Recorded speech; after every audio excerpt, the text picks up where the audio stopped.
할렐루야. 이곳 오신 여러분 모두를 예수님으로 축복합니다. 아멘. 오늘 우리에게 주신 하나님의 말씀은 사도행전 2장 36절부터 47절까지 말씀을 보도록 하겠습니다. 사도행전 2장 36절부터 47절까지 말씀 우리가 한 절씩 교독하겠습니다. 사도행전 2장 36절부터 47절 말씀입니다. 그런즉 이스라엘 온 집은 확실히 알지니 너희가 십자가에 못 박은 이 예수를 하나님이 주와 그리스도가 되게 하셨느니라 하니라. 그들이 이 말을 듣고 마음에 찔려 베드로와 다른 사도들에게 물어 이르되 형제들아 우리가 어찌할꼬 하거늘. 베드로가 이르되 너희가 회개하여 각각 예수 그리스도 이름으로 세례를 받고 죄 사함을 받으라. 그리하면 성령의 선물을 받으리니 이 약속은 너희와 너희 자녀와 모든 먼데 사람 곧 주 우리 하나님이 얼마든지 부르시는 자들에게 하신 것이라 하고, 또 여러 말로 확증하며 권하여 이르되 너희가 이 패역한 세대에서 구원을 받으라 하니 그 말을 받은 사람들은 세례를 받음에 이날에 신도의 수가 3천이나 더하더라. 그들이 사도의 가르침을 받아 서로 교제하고 떡을 떼며 오로지 기도하기를 힘쓰니라. 사람마다 두려워하는데 사도들로 말미암아 기사와 표적이 많이 나타나니 믿는 사람이 다 함께 있어 모든 물건을 서로 통용하고 또 재산과 소유를 팔아 각 사람의 필요를 따라 나눠주며 날마다 마음을 같이하여 성전에 모이기를 힘쓰고 집에서 떡을 떼며 기쁨과 순전한 마음으로 음식을 먹고 하나님을 찬미하며 또 온 백성에게 친송을 받으니 주께서 구원받는 사람을 날마다 더하게 하시니라. 아멘. 성령 하나님 환영합니다. 오늘 이곳에 오셔서 우리의 영혼육을 사로잡아 주시옵소서. 주님 진리의 영으로 우리 가운데 채워 주셔서 다메섹으로 내려갈 그 엠마오로 내려가는 두 제자에게 예수님께서 그 말씀을 통해서 가슴을 뜨겁게 하셨던 그 은혜를 오늘 이 시간에 부어 주시옵소서. 바요나 시몬아 내가 나를 사랑하느냐 세 번 던지신 그 질문 그대로 베드로가 내가 주를 사랑하는 줄 주께서 아시나이다 하는 우리 영혼의 진실한 사랑의 고백이 하나님 일어나게 하여 주시옵소서. 여호와의 영이 나를 통해 말씀하시며 그 말씀이 내 혀에 있도다는 은혜를 오늘 이 아침에도 강력히 부어 주옵소서. 또 하나님 병상에서 또 씨름하고 있는 우리 윤준영 목사님과 주은혜 자매님 또 다비다 자매님 하나님 모든 또 사모하는 심령들 가운데 우리 경진이를 축복해 주시고 하나님 있는 그 자리에서 지금도 역사하시는 성령님의 강력한 치유와 말씀하시는 그 음성을 듣는 역사가 있게 하여 주옵소서. 예수님의 이름으로 기도합니다. 아멘. 오늘 말씀의 제목은 성령의 사람의 새로운 삶의 방식이라는 제목으로 좀 나누려고 합니다. 사람은 누구나 자기 나름대로의 삶의 방식이 있어요.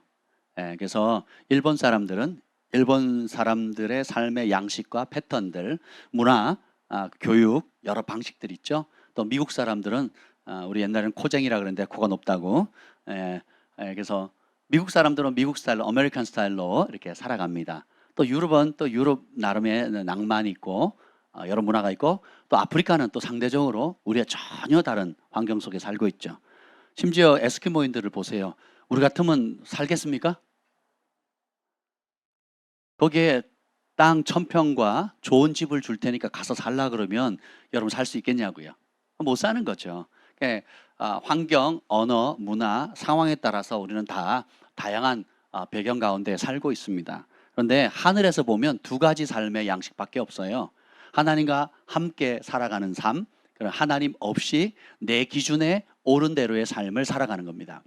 우리는 다 거듭나기 전 회개하고 예수님을 주인으로 모시기 전의 삶은 한국 사람이든 미국 사람이든 또 아프리카 사람이든 유럽 사람이든 상관없이 다 똑같은 삶을 살아요. 내가 기준인 삶, 내가 원하는 삶, 내가 옳다고 생각하는 것, 내가 의미 있다고 생각하는 것, 내 꿈, 내 기대치, 내가 원하는 것, 내 한풀이 하는 것, 혹은 좀 그런 것이 애매한 사람 같은 경우는 부모님이 원하는 거, 엄마가 아빠가 시키니까, 또 친구가 하니까, 또 뭐 꼭 목적이 있어야 돼? 그냥 인생이 그런 거지 뭐. 그냥 이렇게 살아가는 거지 뭐. 하고 이렇게 살아가는 사람들이 있다는 거죠. 그랬던 우리 모두가 어느 날 이제 복음을 듣고 예수님을 영접하게 되면 회개에 영임합니다. 회개의 영이라는 게 뭐냐면 회개의 정의는 확대 번역 성경에 보면 이렇게 명확하게 기록하고 있어요. 따라합시다. 내 생각을 하나님의 말씀으로 전환시키는 것. 회개했다 안 했다는 눈물이 아니라 내 인생의 주체자, 판단의 근거가 나인 사람은 회개가 안 된 사람이에요. 직분, 나이, 성별, 모태신앙 아무 관계 없습니다. 내 모든 생각이 이 기록된 66권의 하나님의 말씀으로 전환시키는 과정이 회개예요.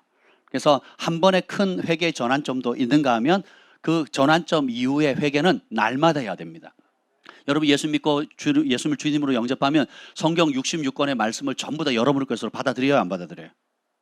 그 순간 다 이해합니까? 읽어본 적이 없는데 어떻게 이해를 해요? 그렇죠? 어떤 분이 고백하시더라고요. 목사님 맨날 성경 읽으라 그랬는데 내가 성경을 왜 읽어야 돼? 하고 신앙생활을 오래 했대요. 그러다 목사님이 성경을 읽으라 그러니까 그제서야 성경을 읽었는데 성경 읽다 그렇게 눈물이 나더래요. 성경 말씀을 읽는데 엄청 은혜로 이 좋은 말씀을 왜 안 읽었을까? 네. 그런 도전을 받았대요. 그리스도인들이 성경도 어찌 안 읽냐고 그 말에 찔려가지고 그때부터 읽기 시작했답니다. 근데 보세요. 읽는다고 다 변화되는 것도 아닙니다.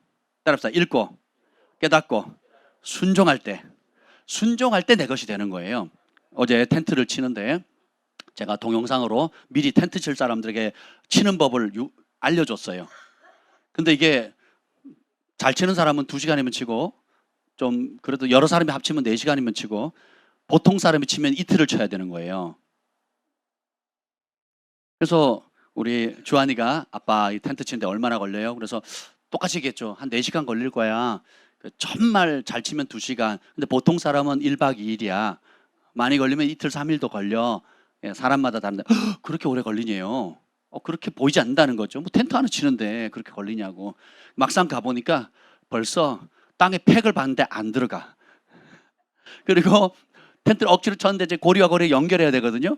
그럼 이미 쳐놓은데 그 사이에 그 고무줄을 끼워가지고 이렇게 걸어야 되는데 넣어서 돌리는 이게 생각보다 어렵습니다. 그리고 열심히 쳤는데 기둥을 다 세우고 뭐 했는데 천막을 딱 두르니까 안 맞아서 문이 안 잠기는 거예요. 문병민 형제님이 엄청 고생했습니다. 그 문 맞췄다가 또 다시 열어놓고 뭘 박아놓으면 또 다시 문을 닫으려면 천막 문이 또 이게 틀어져 가지고 안 맞는 거예요.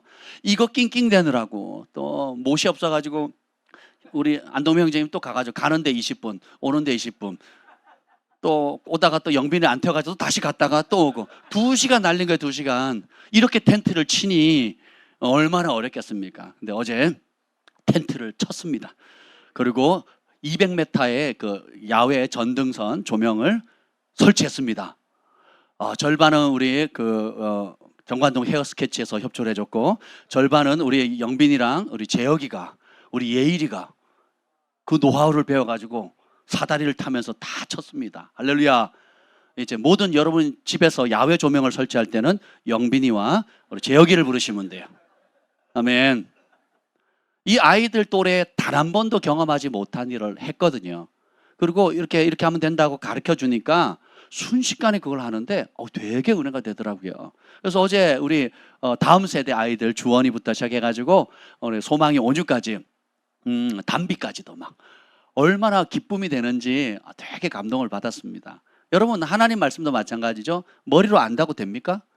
여러분 유튜브로 영상으로 은혜를 받으면 정보는 얻지만 여러분이 성령 인도하심을 따라 대가 지불하고 순종하지 않으면 그냥 머릿속에 지나가는 거예요. 지나가는 새예요. 아무 영향을 못 끼치는 겁니다. 근데 영빈이 예일이처럼 옆에서 보조하다가 이렇게 하면 되는구나 하고 눈으로 봤죠? 들었죠? 실제로 사다리를 타고 밑에서 잡아주고 흔들리는 상황 가운데 전등을 달았단 말이죠. 100m를 달았어요. 그러니까 이걸 해본 사람이 그 다음에 하면 어떻게 되겠어요? 알게 되는 거죠. 하나님 말씀이 꼭 그와 같습니다. 우리가 하나님 말씀을 예수님을 영접하면 성령을 받게 되고 그 성령을 받은 삶 그리고 받기 전의 삶 그리고 하나님의 말씀을 배운 삶 모르는 삶 그 말씀을 듣는데 멈춘 삶 듣고 순종해서 내 것으로 만든 삶은 하늘과 땅 차이예요. 아멘. 자, 성령을 받으면 삶의 패턴이 바뀌어요. 세례를 받잖아요. 나는 죽고 그러니까 이전에 내가 살던 육의 방식 경상도 스타일, 전라도 스타일, 또 각자의 문화의 스타일대로 사는 방식을 멈추는 거예요. 이게 잘못됐구나 인식하는 거, 이게 진리의 역사입니다. 예수님을 믿었는데 이전 게 좋다, 이전 방법을 고집한다, 그럼 예수는 모르는 겁니다. 교회 왔는데 예전 패턴, 예전 생각, 예전에 가졌던 인생의 목적 그대로라면 예수님이 누군지 모르는, 이 말씀 모르는 겁니다. 내가 만든 하나님을 믿는 거예요. 내가 원하는 모습, 내가 그리는 모습, 내가 그렇게 됐으면 좋겠다고 만든 하나님을 섬기는 거예요. 그럼 그런 변화가 있어요, 없어요? 없죠. 근데 회개라는 것은 뭐예요? 그랬던 우리들이 정말 진리이신 예수님 말씀을 딱 받아들이는 순간, 그러면 우리가 어찌할꼬? 오늘 이렇게 봅시다. 예수님이 구주라는 말씀을 듣고 사람들의 반응, 37절 읽어보겠습니다. 시작. 그들이 이 말을 듣고 마음에 찔려 베드로와 다른 사도들에게 물어 이르되 형제들아 우리가 어찌할꼬 하거늘. 이 말씀을 듣기 전에는 마음이 찔려요, 안 찔려요? 사람은 하나님의 말씀을 듣기 전에는 스스로 변화가 안 됩니다. 방향도 없고 목적도 없고 알 수도 없어요. 아무리 열심을 갖고 최선을 다한다 할지라도 모래 위에 집을 짓는 겁니다. 열심히 저 산이 행복을 줄 거라고 정복해서 어렵게 올라갔는데 꼭대기 올라가 보니까 이 산이 아닌 게벼 하는 거예요. 그래서 사람이 변화될 수 있는 유일한 길은 예수 그리스도의 말씀, 참된 복음을 들어야 돼요. 들으면 찔리거든요. 따라서 찔리는 것이 은혜다. 찔리는 것이 변화의 출발점이에요. 하나님 말씀을 듣는데 찔림이 없다? 그럼 여러분 의인입니다. 여러분 하나님 필요 없는 사람이에요. 하나님 말씀을 듣는데 다 알고 있어요. 뭐 그런 얘기 하지 마세요. 저 다 알고 있거든요. 뭐 새롭지도 않네. 나 이미 다 알고 있는 건데 왜 그러세요? 그건 잘못된 생각이고요. 내가 생각하는 게 맞아요 하는 사람은 찔림이 없는 사람이에요. 근데 우리는 다 성령의 도움이 없이는 진리를 알 수가 없거든요. 근데 하나님의 성령을 이 마지막 때에 부어주시면 우리의 눈을 열어주십니다. 그리고 우리 마음을 부드럽게 해요. 그래서 어떻게 해요? 하나님의 말씀이 선포되어지면 뭐 어떻게 해요? 찔리거든요. 저희 교회 처음 오시는 분들이 그렇게 많이 우세요. 성령께서 울게 하시는데 한 번 우는 게 아니라 예배 때마다 울고요. 그게 한 달, 두 달, 석 달, 1년, 2년을 울게 하시거든요. 왜냐? 성령께서 진리의 말씀을 비춰주니까 전에 몰라 아내가 남편한테 들이받다가 순종하라는 그 말씀 때문에 찔려가지고 회개하고, 그리고 내가 움켜쥐는 삶을 살았는데 펼치는 것이 복이라는 걸 알고 찔려서 회개하고, 그죠? 내가 누군가를 한도 끝도 없이 미워했단 말이죠. 근데 그 미움이 죄라는 것을 알고 내 죄를 주님께서 용서해 주신 것처럼 나도 그 사람, 나에게 잘못했던 그 사람을 용서해 준다는 것을 깨닫는 순간 찔리거든요. 나는 용서받고 싶은데 용서하기는 싫은 내 본성이 보이는 거예요. 나는 하나님께로 많이 받고 복을 받고 싶은데 다른 어려운 사람을 내가 어려울 때 하나님께 도움을 받기를 원하잖아요. 그렇죠? 그래서 하나님께 도와주셨는데 나는 내 주변에 어려워서 도움이 보이는 사람, 도움을 요청하는 사람조차도 거절하는 이 못된 이기적인 본성이 보이거든요. 그럼 찔리거든요. 찔리는 것이 은혜예요. 근데 완고한 사람은요, 목사님이 쳤다고, 나를 대놓고 욕한다고, 대놓고 공개적으로 망신 줬다고, 공개적으로 책망했다고 라고 받아들여요. 왜 그럴까요? 내 생각이 하나님 말씀보다 더 뛰어나다고 고집하기 때문에 그렇습니다. 근데 우리 그리스도인들은 어떻게 해요?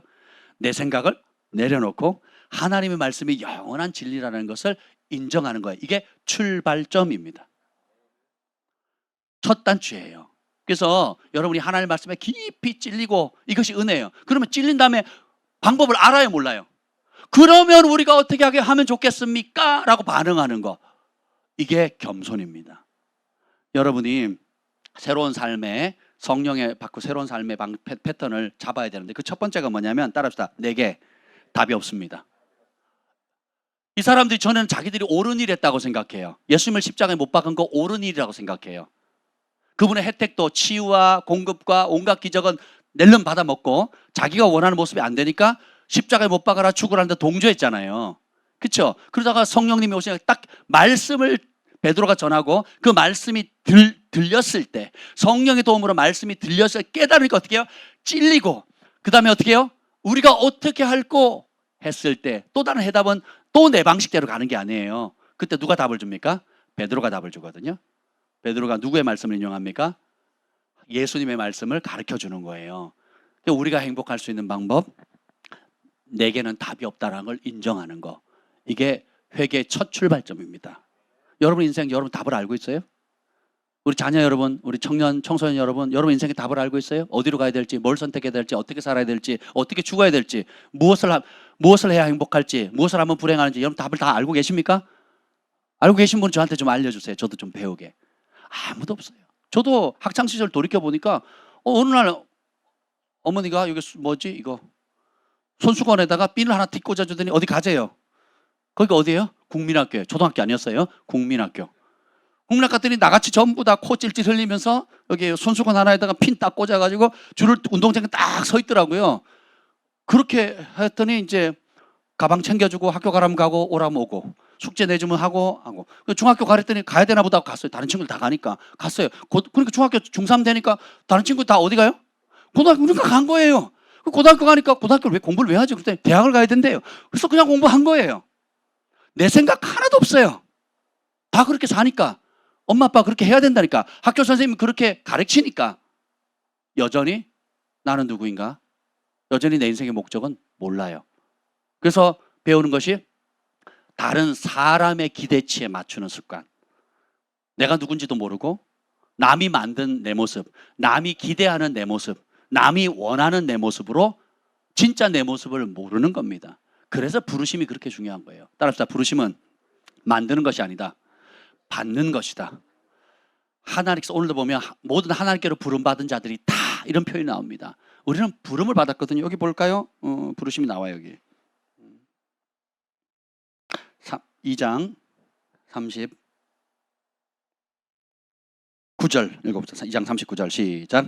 이 약속은 너희와 너희 자녀와 모든 먼데 사람 곧 주 우리 하나님이 얼마든지 부르시는 자들에게 하신 것이라 하고. 아멘. 일단 구원받는 백성을 하나님께서 모든 것을 초청하시고 부르십니다. 여러분이 내가 선지자가 되겠다고 선지자가 될 수 있습니까? 내가 목사가 되겠다고 그냥 목사가 되면 되는 겁니까? 내가 선교사가 되겠다고 그냥 결정하면 되는 겁니까? 예. 내가 박사가 되겠다고 하면 그냥 박사가 됩니까? 여러분이 내가 우주선을 조종하는 사람 되고 싶다. 뭐 꿈은 가질 수 있겠죠. 내가 대통령 되고 싶어요. 그러니까 나 대통령 할래요. 한다고 대통령이 될 수 있습니까? 그런 게 아니거든요.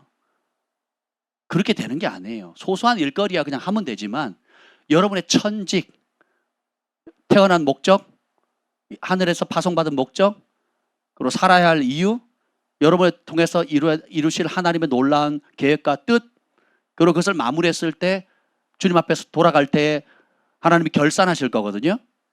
그 결산하실 때에 어떤 모습을 보일지 이런 모든 부르심의 출발점은 내가 결정하는 게 아닙니다. 휴대폰이 똑같은 플라스틱 있어요.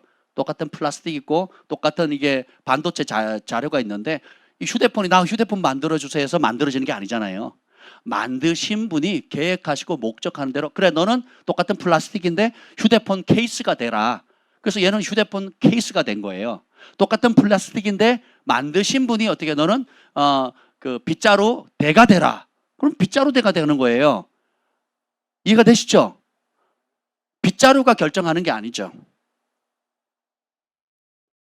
휴대폰 케이스가 스스로 결정하는 게 아니거든요. 사람도 마찬가지입니다. 여러분도 마찬가지예요. 우리는 하나님 지으셨어요. 하나님 우리를 부르셨습니다. 그리고 부르심에 합당한 사명을 주셨다는 거예요. 그래서 내게 답이 없다라는 걸 인정하는 것. 그럼 어떻게 하겠어요? 따라합시다. 하나님께 모든 문제의 답이 있습니다. 그래서 여러분이 인생의 목적에 대한 문제, 누구랑 결혼해야 될 건지, 또 어떻게 살아야 행복할지, 어떻게 하면 불행한지, 어떻게 하면 의미 있는 삶을 살 수 있는지 이런 모든 해답이 누가 가지고 계셔요? 하나님이에요. 그래서 그 하나님을 하나하나 알아가면 갈수록 여러분은 자유케 됩니다. 사람에 대한 두려움, 사람에 대한 잘못된 기대치, 그리고 인생 여러분이 진례빛이 임하면 임할 때 비로소 내가 어디에 묶여 있고 무엇을 두려워하고 있고 얼마나 잘못된 방향을 가고 있는지를 깨닫게 돼요. 근데 하나님의 말씀을 모르면 어둠 가운데 더듬어 헤매면서 같이 어둠 속에 빠져 있는 사람들에게 물어보는 거예요. 나 길을 모르는데 알려줘. 그럼 그 친구가 나도 몰라 이거예요. 또 어떤 교만한 사람은 지는 모르는데 아는 것처럼 더 나쁜 곳으로, 더 잘못된 길로, 더 멸망의 길로 이끌어가거든요. 그러니까 눈먼 사람, 소경이 소경을 인도하는 그 악순환이 계속되는 거예요. 언제까지? 진리의 복음이 비춰지기 전까지라는 거예요. 그래서 내게 답이 없고 모든 문제의 답이 하나님께 있다는 거 믿으시길 바랍니다. 근데 그 하나님이 모든 문제, 내가 궁금해하는 모든 문제의 답이신데 그 하나님을 조금 더 알아가 보면 이런 결론이 나와요. 하나님이 모든 문제의 해답인 상황에서 이것이 바뀝니다. 따라합시다. 하나님이 답이십니다. 무슨 차이냐? 하나님께서 주시는 여러 가지 혜택과 은택, 내가 궁금해하는 질문들에 대한 모든 하나님이 주시는 답이 있고, 이것을 알아가다 보면 모세처럼 엘리야처럼 어떻게 바뀌는 줄 아세요? 내가 궁금해하는 것의 답으로 하나님을 찾는 게 아니라 하나님이 내 존재의 이유이고 하나님이 목적이고 하나님이 답이라는 거예요. 하나님이 주시는 무엇을 어떤 혜택을 얻기 위해서 나아가는 게 아니라 하나님 그분이 답이라고요. 하나님 그분이 행복이라고요. 하나님 그분이 진리시고 하나님 그분이 내가 그토록 바라던 모든 아름다운 것들의 결정체 유일한 해답이라는 겁니다. 그러면 여러분이 하는 수고가, 자 보세요. 하나님이 주시는 혜택에 머물러 있는 사람은요, 하나님 이번에 사업 잘 되게, 계약 잘 되겠으니까 내가 우리 교회 밥 한번 쏘겠습니다. 그럼 혜택을 감사하는 거죠.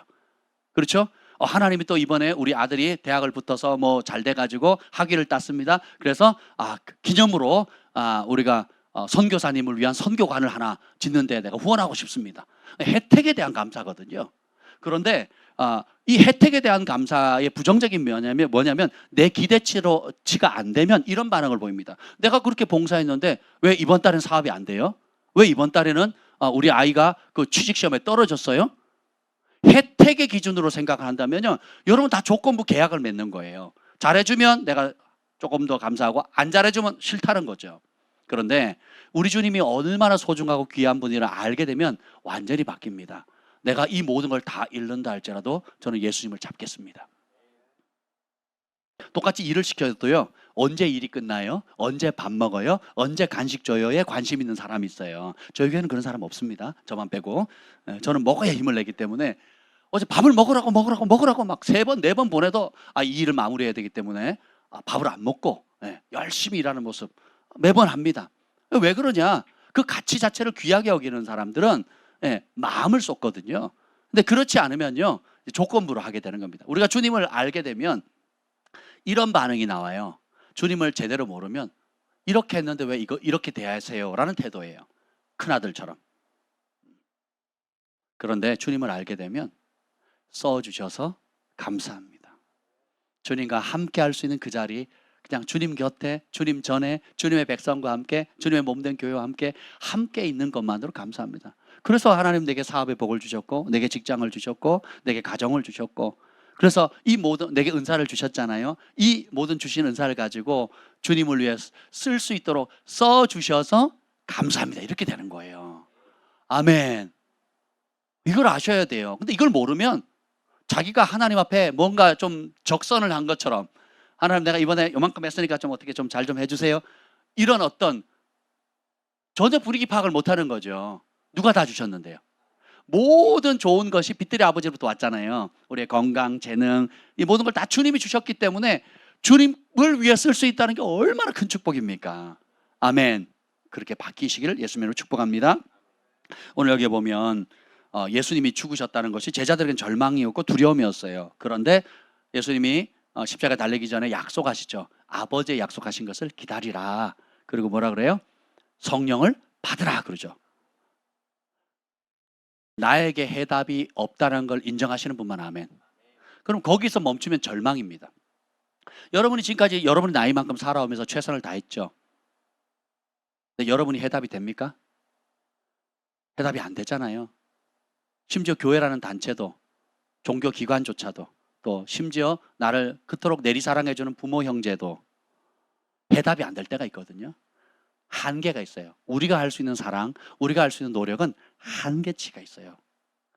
초대교회가 예수님이 떠났을 때 할 수 있는 방법이 있어요, 없어요? 스스로 문제를 해결할 방법이 있습니까, 없습니까? 예수님이 계셨을 때도 예수님만 따라다녔잖아요. 예수님이 없었을 때는 어떻게 해요? 예수님이 남기신 약속의 말씀을 잡는. 예수님이 살아계셨을 때 예수님을 따른다는 말은 예수님의 말씀을 쫓아가는 거잖아요. 예수님은 몸으로 안 계시지만 무엇을 남기셨어요? 그분의 약속의 말씀을 남기셨잖아요. 그럼 또 두 부류예요. 예수님 살아계실 때도 예수님 주신 치유와 기적과 혜택 때문에 쫓아간 사람이 있고 그분이 하신 말씀을 쫓아간 사람이 있었단 말이죠. 요한복음에 보면 내가 내 생명, 하늘로부터 생명의 빵이다. 그리고 내 피를 마시고 내 살을 먹어야 나와 관계있다 그랬더니 제자들이 다 떠나요. 불신자들이 떠난 게 아니고 제자들이 떠나요. 싸그리 떠나요. 그리고 성경에 뭐라 그러냐면 다시는 함께하지 않더라 이렇게 표현하거든요. 뭐 때문에? 예수님이 주신 혜택은 꿀꺽. 근데 예수님이 우리가 이해할 수 없는 높은 차원의 진리의 말씀을 전했을 때 이해가 안 되니까 어떻게 돼요? 예수님을 떠나서 다시 함께하지 않는다는 거죠. 근데 베드로에게 묻습니다. 너희도 나를 떠나느냐? 그랬더니 베드로가 뭐라 합니까? 생명의 말씀, 진리의 말씀이 여기 있사오니 내가 어디로 가리까? 십자가 달리신 이후에도 제자들은 두 가지 반응으로 나뉩니다. 500명이 승천하는 모습을 봤어요. 승천하는 사람이 그때 비행기가 있는 것도 아니고 헬리콥터가 있는 것도 아닌데 예수님이 감람산 위에서 승천하는 모습을 봤단 말이에요. 그리고 40일 동안 함께 했어요. 승천하기 직전에. 그걸 본 증인만 500명이에요. 500명. 최소 500명. 근데 그 500명들에게 하나님 나라 천국 복음을 다시 가르치거든요. 그리고는 뭐래요? 아버지의 약속하신 것을 성령을 기다리라. 예루살렘 떠나지 마라. 라는 말씀만 남기고 몸은 또 사라지세요. 그러면 그때 500명 가운데 또 반응이 둘로 나뉘죠. 40일 동안 함께 부활하신 모습, 그리고 승천하는 그 신비한 모습에 초점을 맞춘 사람이 있고 예수님께서 남기신 약속의 말씀에 초점을 맞춘 삶이 있어요. 교회를 다니면요, 혜택에 초점을 맞춰 있는 사람, 심지어 영적인 체험이나 신비한 체험이나 이런 것에 초점을 맞춘 사람이 있어요. 좋은 것이지만 종착점이 아니라는 거예요. 그런데 진짜 제자는 뭐에 맞추는 거예요? 그분의 말씀에서. 그래서 성령을 기다려라. 그래서 기다린 사람 몇 명? 500명 중에 몇 명? 120명이에요. 120명. 길게 기다린 것도 아니에요. 길게 기다린 게 아니거든요. 불과 며칠 더 되지 않는데 그 사이에 다 떨어져 나가는 겁니다. 조급하거든요. 왜 조급할까요? 내 뜻대로 안 된다는 거예요. 내가 원하는 시간에, 내가 원하는 방식으로. 근데 하나님의 사람들, 성령의 사람 뭐예요? 어떻게 합니까? 그걸 내려놓는 거예요. 하나님의 때에, 하나님의 방법으로. 하나님은 약속하신 분을 이룬다는 것을 신뢰하는 겁니다. 그래서 여러분 하나님 사랑하십니까? 예수님 사랑하시죠?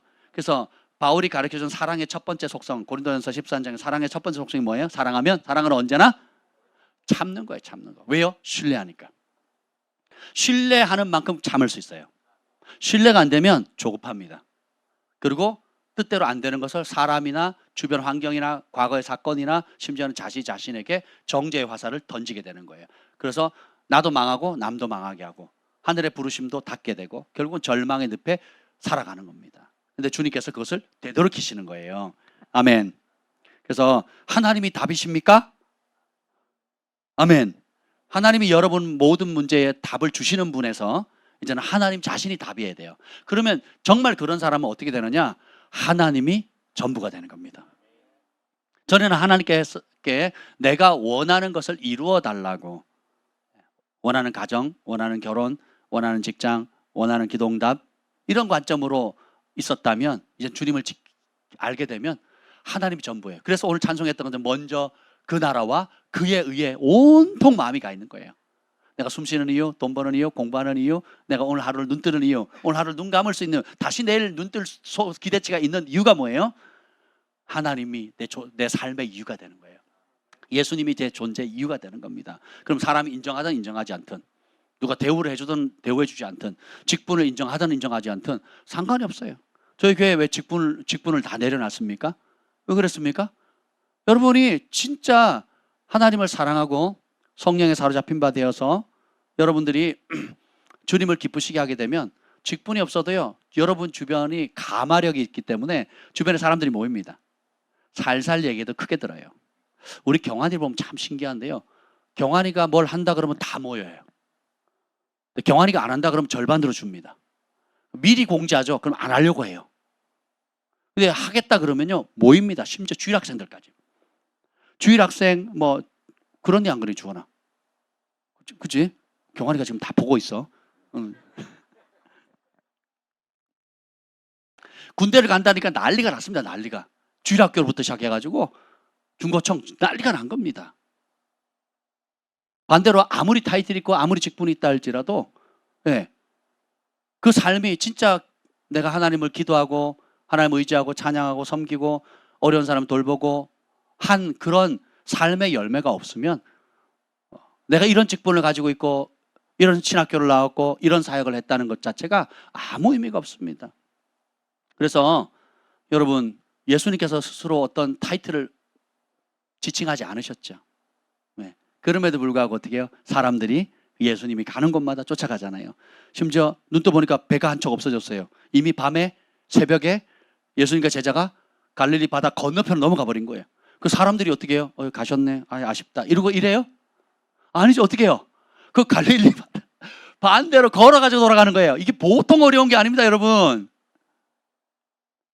애기 엄마들은 애기 안고 담비를 안고 뛴 거예요. 유모차도 없었다고요. 근데 지금은 무슨 차죠? 네, 차가 있으잖아요. 그죠? 차 타고 오니까 얼마나 수월합니까? 네, 음료수도 있고. 그리고 그 도시락도 싸들고 다녀야 되잖아요.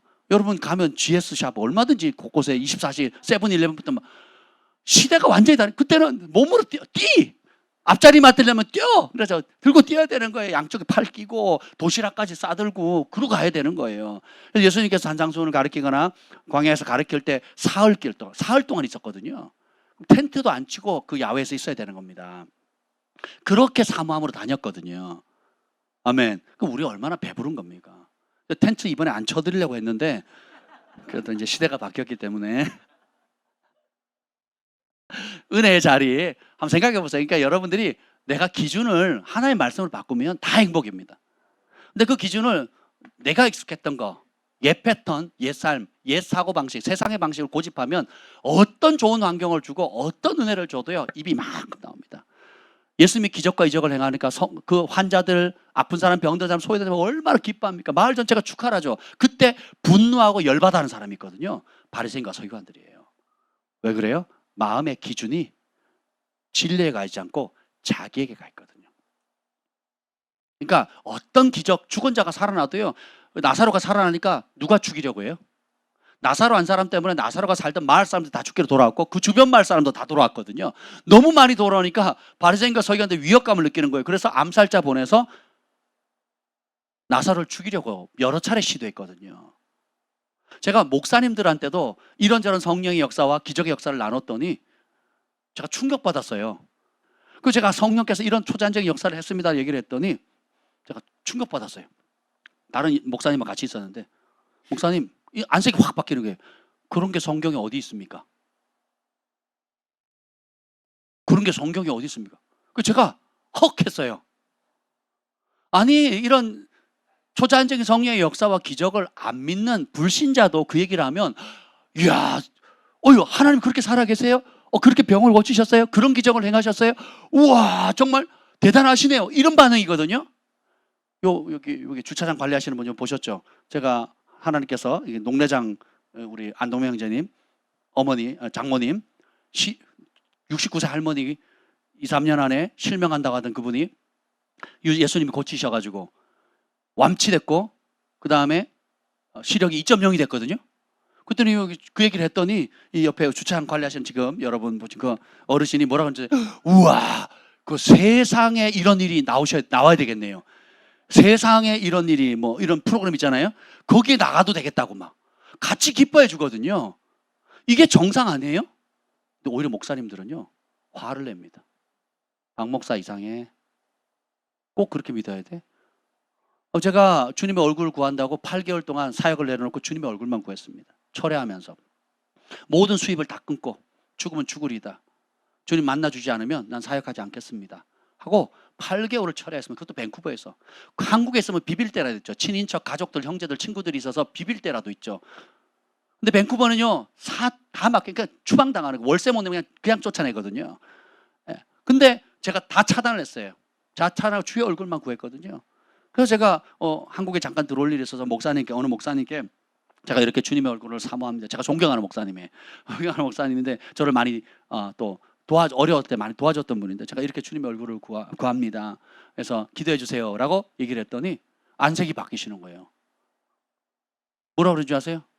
박 목사, 왜 이렇게 신비주의자가 됐어? 그렇게 꼭 기도해야 돼? 말씀 있잖아, 말씀. 말씀 있잖아. 말씀인데 왜 그래? 하고 저를 되게 막 제가 힘이 쫙 빠졌어요. 제가 존경하는 목사님인데 저에게 어려울 때 많이 도움을 줬던 분, 꼭 그렇게 해야 돼? 신비 추구하지 마. 약속의 말씀이 있는데 왜 그렇게까지 해? 아니, 오늘 성경에 보면 볼까요? 그게 성경적인가? 42절 봅시다. 42절 시작. 그들이 사도의 가르침을 받아 서로 교제하고 떡을 떼며 오로지 기도하기를 힘쓰니라. 오로지 뭐 하기를 힘썼대요? 오로지 뭐 하기를?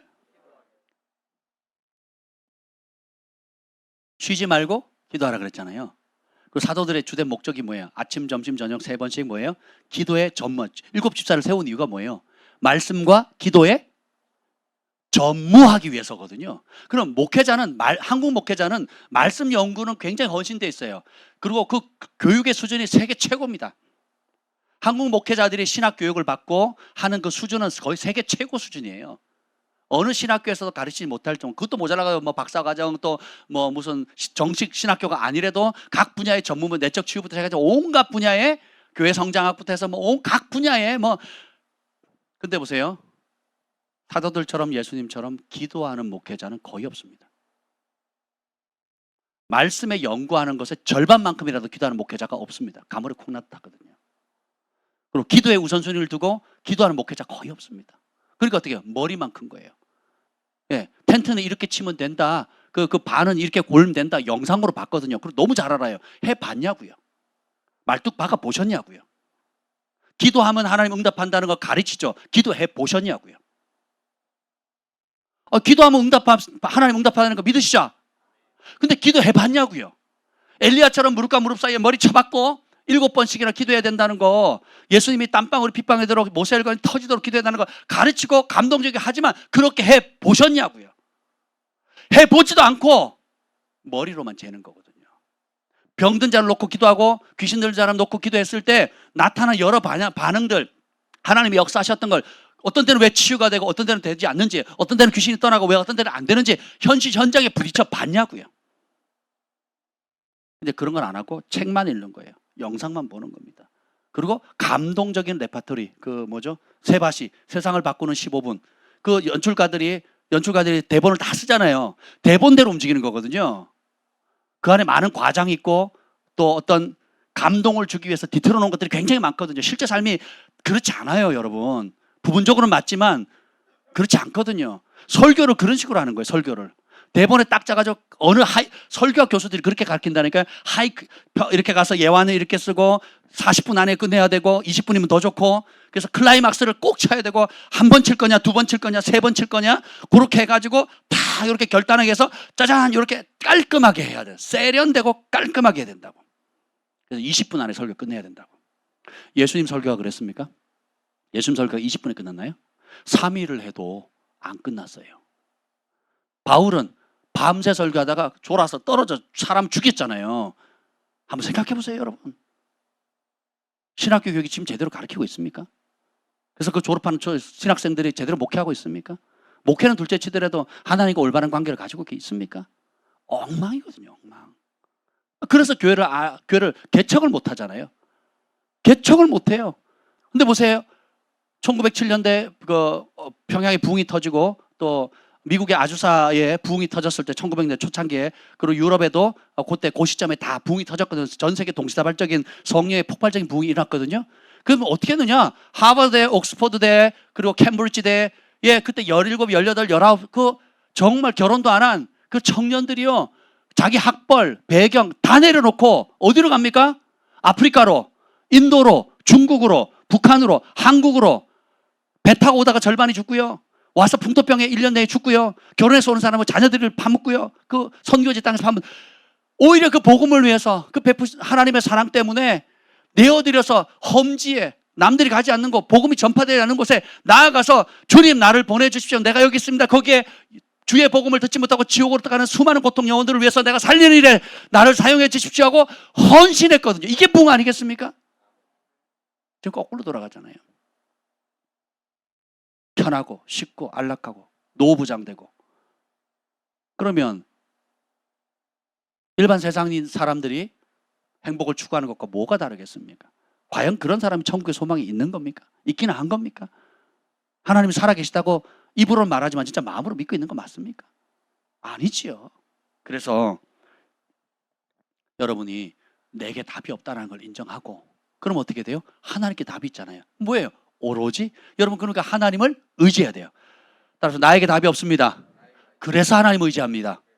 이게 진실하잖아요. 하나님 도우세요. 그게 진실하면 하나님이 도우신다고요. 우리 하나님은 마음을 지으셨어요. 그리고 연초부터 연말까지 우리의 마음에 고정되어 있습니다. 전심으로 나에게 향하는 자가 있는가? 여호와의 눈은 온 땅을 두루 살피시고, 전심으로, 부분이 아니에요. 상황에 따라 변덕스러운 거 말고요. 그냥 아까 말씀드렸잖아요. 하나님이 전부인, 전심으로 내가 살아도 죽어도 잘돼도 못돼도 주님과 함께 하겠다는 거예요. 고난이 와도 영광이 와도 주님과 함께, 주님을 위해 주님께 영광을 돌리는 삶, 그런 사람 찾고 계신다는 거예요.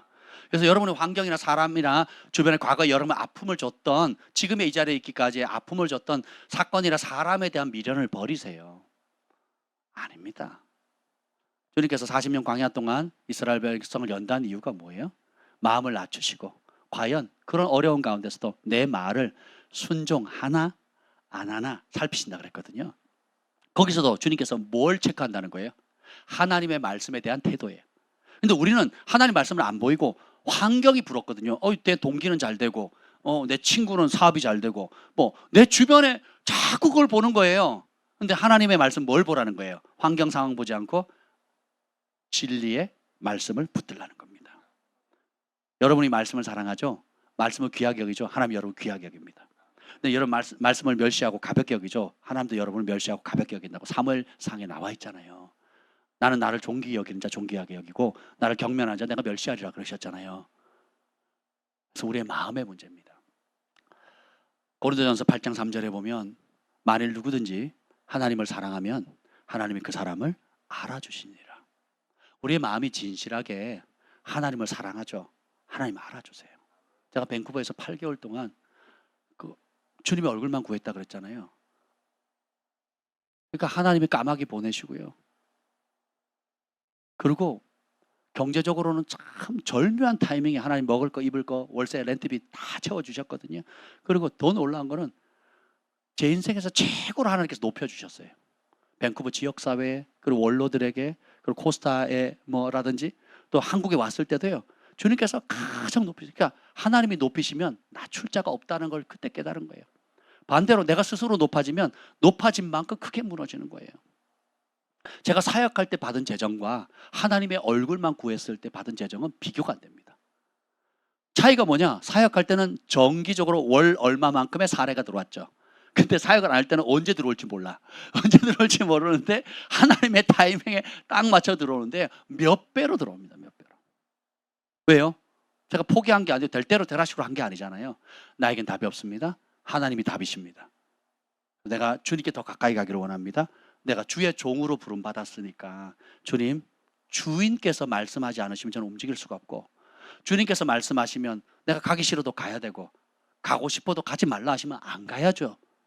주의 종으로 부름받았으니까 주의 종으로 살게 해 주십시오 라고 그렇게 기도했거든요. 우리 각자, 여러분도 마찬가지입니다.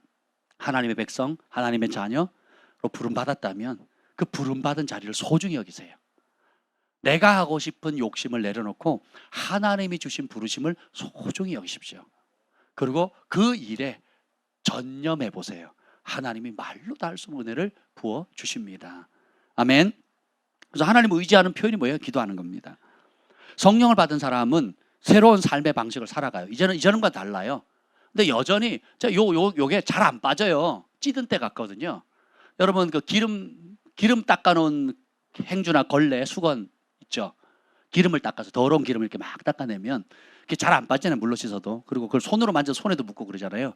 그게 죄인데 하나님 말씀 없이 살아왔던 패턴이에요. 하나님 말씀 없이 살아왔던 패턴과 사고방식, 말하는 방식, 행동하는 방식, 재정을 쓰는 방식, 돈을 버는 방식, 돈을 뭐 하여튼 이런 모든 게 여러분 나이만큼. 우리 온유는 지금 몇 살? 12살. 뭐야, 12년 동안 쪄들어 있는 거고요. 근데 이렇게 착하고 이쁜데 12년 쪄들어 있는 거예요. 근데 보세요. 여러분 나이가 30이다. 그럼 어떻게 해요? 30년 쪄들어 있는 겁니다. 50년이다? 50년 쪄들어 있는 거예요. 이게 나무라고 칩시다. 지금 심었어요. 원하면 뽑으면 언제든지 뽑아져요. 근데 이게 여러분 나이처럼 40년, 50년이 됐다. 여러분 손으로 뽑아요, 못 뽑아요? 죄의 나무가 그와 같거든요. 여러분이 거듭나기 전, 예수님께 온전히 회개하기 전에 이 사고방식은 기름때보다 더 쩔어 있거든요. 이게 뽑히는 게 쉬운 게 아니에요. 그래서 하나님께 성령을 부어주셔서 어떻게 진리의 말씀을 선포할 때, 말씀이 선포되어질 때 어떻게 돼요? 찔려야 되는 거예요. 찔려야 되는 거예요. 일단 몸에 큰 중병이 있거나 종양이 있거나 암덩어리가 있으면 어떻게 해야 돼요? 아프지만 칼을 대야 되거든요. 끄집어내야 되거든요. 끄집어내 큰 거 잘라내야 돼. 일단은. 그렇죠? 그 다음에 살려야 되거든요. 근데 요거는 안 건드려요. 그리고 예쁜 옷, 멋진 옷, 멋있는 타이틀에 멋진 것만 딱 가지고 있는 거예요. 속은 썩어 들어가고 병들어가고 이대로 방치하면 도적질 당하고 죽이고 멸망당하는 사단의 계획에 갈고리에 딱 걸려가지고 멸망의 길을 갈 수밖에 없는데 그걸 모르고 사는 거죠. 근데 진리를 알잖아요. 진리가 여러분을 자유케 합니다. 그리고 여러분은 말로 할 수 없는, 사람이 제일 행복한 건요, 제가 깨달았어요. 하나님이 부르시는 그 부르심의 자리에 있는 게 최고 행복합니다. 여러분 그 대장장이 아시죠? 대장장이가 그 쇠를 치잖아요. 치고 물속에 집어넣고 막 하는데, 야, 전 세계에서 뭐 하여튼 왕가에 바치는 그런 대장장이가 있고 뭐 각 분야에 전문 대장장이가 있는데요. 여러분 같으면 하시겠어요? 안 하겠어요? 안 합니다. 안 합니다. 저는 안 합니다. 왜냐하면 관심 없거든요. 하고 싶지도 않고 할 재능도 없고 그렇거든요. 근데 저한테 복음을 전하라 그러면요, 저는 보내만 주면 어디든지 하겠어요. 그것이 한 사람 앞이든 100사람 앞이든 1000명, 10,000명, 10만 명 앞이든 복음을 전할 기회만 주면요, 저는 목숨 걸고 그걸 하고 싶어요. 그 가치를 알거든요. 그 가치를 알거든요. 다니엘서 12장 3절, 많은 사람을 옳은 대로 인도하는 자는 하늘의 별과 같이 빛나리라. 마지막 때에 땅의 티끌들 가운데 많은 사람들이 일어날 것인데 영생으로 혹은 영벌로, 영광으로, 수치로 확연히 나눠진다는 거죠. 근데 거기서 하늘의 별과 같이, 궁창의 해와 같이 빛나는 사람은 누굽니까? 많은 사람을 옳은 대로 인도하는 거거든요. 우리 각자의 부르심과 직분과 상황은, 직업은 다 다르다 할지라도 동일한 사명이 있어요. 많은 죽어가는 영혼들을 예수님께로 인도하는 거예요. 옳은 분은 하나님밖에 없어요.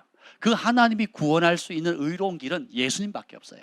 그래서 우리는 그 예수님의 말씀을, 너는 말씀을 전하라, 때를 얻든지 못 얻든지 항상 힘쓰라, 범사의 오래 참음과 가르침과 경책감, 경계함으로 권하라.